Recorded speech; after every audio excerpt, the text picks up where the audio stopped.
Nagulat mo kayo. Grabe, napakasaya na itong episode na to. Grabe talaga.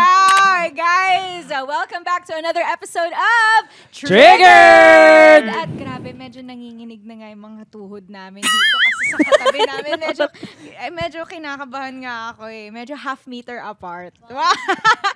Guys, grabe, sobrang honored namin dito sa Triggered na ang kasama naming guest, the primera kontrabida, Miss Gladys Reyes!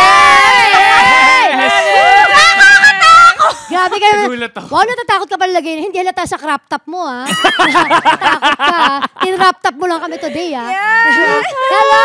Oy, viewer ako nito, ha? Alam niyo yan. Yes! Kwento ko na sa inyo kanina, Kaya lang yung off-cam. mga pinapanood ni Miss Gladys na episode, parang yung hindi family friend. Ang saya nga eh. Hindi, it just goes to show na makatotohanan nangyayari talaga sa panahon ngayon, di ba? Tsaka yung mga hindi nila masabi, kayo na yung nagsasabi. Yes po. Oo, ginagawa nyo naman yung mga bagay na yan. Kami na lang yung nag-voice out first. Hindi, and of course, ang dami yun ng mga episodes na relatable naman talaga, di ba? Sa mga viewers natin.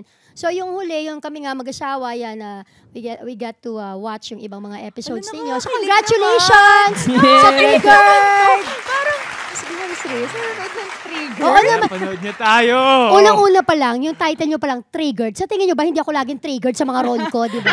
Kaya feeling ko talaga bagay ako dito, di ba? Nakarelate ka sa title pa lang. Yes. Okay, nice one, GMA. Tama ang decision nyo dyan. Pero eto na, Miss Gladys, before we begin, we ask this na sa mga pumupunta dito sa amin dito sa Triggered. What triggered you today, Miss Gladys? So far. Well, not necessarily today, pero isa sa nakaka-trigger talaga sa akin, no? Yung sinabi mo na, tapos ginawa pa rin. Sinabi mo na wag gawin, ginawa pa rin. Yung ganon. So, late lang yan. Pang nanay ko. Kung nanonood ka man ngayon. Kaya nga para pinaparinggan si Ganito. Hindi naman. Tita Jinky Hindi na. si Christopher. Hindi. Basta, syempre, may mga bagay na, for example, paninigarilyo, di ba? So, alam naman natin na, syempre, masama rin sa health yan at medyo alam natin kung ano yung mga consequences niyan. And, syempre, yung father ko passed away, so masyadong ko dyan sensitive ako sa topic na yan. Na hanggat maaari, yung mga mahal ko sa buhay, di ba, pamilya, pwede, wag na, di ba? Wag na nating umpisahan yung alam mo, magiging cause ng maaari mo ika-ospital, di ba? Someday. At syempre, may trauma ako kumbaga. Alam naman ng tao na yon kung ano yung kinaiinis ko na yan, pero ginawa pa rin. Ay, talaga, wala. Triggered talaga ako. Tsaka ito po ba ang tao na to, like sinabi po sa inyo na, ay, hindi ko nagagawin to? Yes, yun ang nakakainis, di ba? Yun. Yung minsan yung parang may pa teary-eyed pa, yung ganyan, tapos may paakap-akap pa, pero ginagawin pa rin yung ganyan. So, isa yun sa nakaka-trigger sa akin. Well, not just particularly yung sinabi ko na, halimbawa, paninigarilyo, pero yung mga bagay na alam mong ayaw mong ginagawa, pero gagawin pa rin. Tapos mangangakong hindi na gagawin. Yan! Nakakapikon! Nakaka-trigger. Nakaka-trigger. Tapos kapag nag-teary-eyed na parang kala mo, ikaw pa yung... Ang tawag dong crocodile tears. Isa lang. Sa kanan lang. Kayo naman.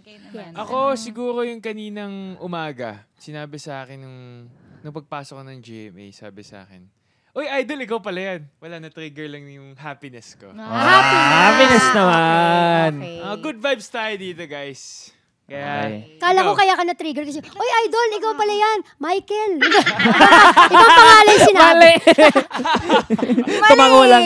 Kaya na-trigger. Hindi, good naman pala pagkaka-trigger. Oo, good naman yung na-trigger. Ako, kanina, simple lang yung sa akin. Kumain ako ng donut. Tapos may specific kasi na donut na yung maraming powder. So yun, pagkagat ko, rekta lahat dito. Medyo di nakaka-artista yung dating. No, ang dami kong powder dito. So yun lang. Oo, sa damit. Yung pagkagat ko, sobrang dami ng powders na hulog lahat So, sa kasalanan ng donut. Oo, kasalanan ng donut. Kasalanan na gumawa ng donut. Oh, ikaw, Dea. Ako, maliit lang siguro. Kahapon, lumabas kami tapos nakalimutan ko mag-perfume. Na-trigger ako doon. May ganun ba kayo? Yung mga nakakalimutan nyo bago kayo umalis ba? Piece of jewelry? Or yun? Toothbrush. Ay, Nalala sa kanya. naubo ko.